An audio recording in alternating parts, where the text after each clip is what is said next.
Number one, he gets attacked just relentlessly by the Wall Street Journal in such an uncalled for way, and we have his back 100% against this smearing and the slandering.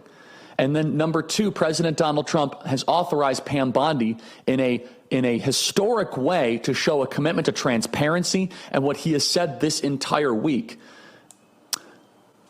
And he has always had an ace in the hole to play. Boom. Last night, President Donald Trump drops this massive news, and President Donald Trump has been alluding to that all week. I want the credible information out. You know, if it's credible, we should get it out. And the grand jury documentation largely is credible and should be received as such. And also, let's just be honest, everybody. We do not want what has happened this last week to slow down the momentum of this great administration. We're not going to let that happen on this program. That is why we're going to cover this in just one segment. We have Mike Rowe later this week, later this hour, and then I'm going to talk about amnesty the next segment. This is very important, and the president deserves thanks. So for any of you in the audience that were a little uneasy, that were a little anxious, I think it's morally incumbent on you to say, thank you, President Trump. Thank you for stepping up and for doing this. Thank you, President Trump, for fulfilling what you said you were going to do, because he does deserve credit. And the entire White House administration deserves credit, because they've been dealing with 900 different things.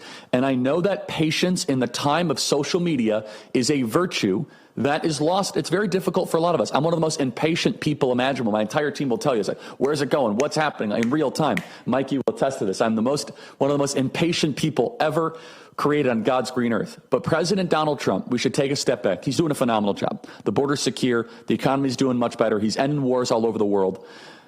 That he has earned, one of my favorite words in the English language, he has earned our confidence. He has earned it. And I think we should say, at this particular time, this is a massive move. It is a major move that is deserving of gratitude and of thanks, with all the other stuff that he's working on. But also, it was very fun to see. Nothing unites MAGA like fake news. And it was also so interesting because the DOJ news became second.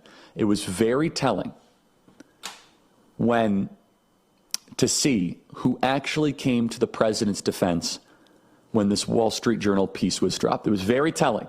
A lot of people were coming to the president's defense after the Pam Bondi news, but it was very telling that a lot of people did not defend the president there. I mean, this is so ridiculous. Someone said, "What? This is like the picture of Donald Trump. That Donald Trump did this." It's such a joke that he's like some sort of doodler, and now he's Robert Frost or something as a poet. It doesn't read like him. It doesn't sound like him. I don't believe it.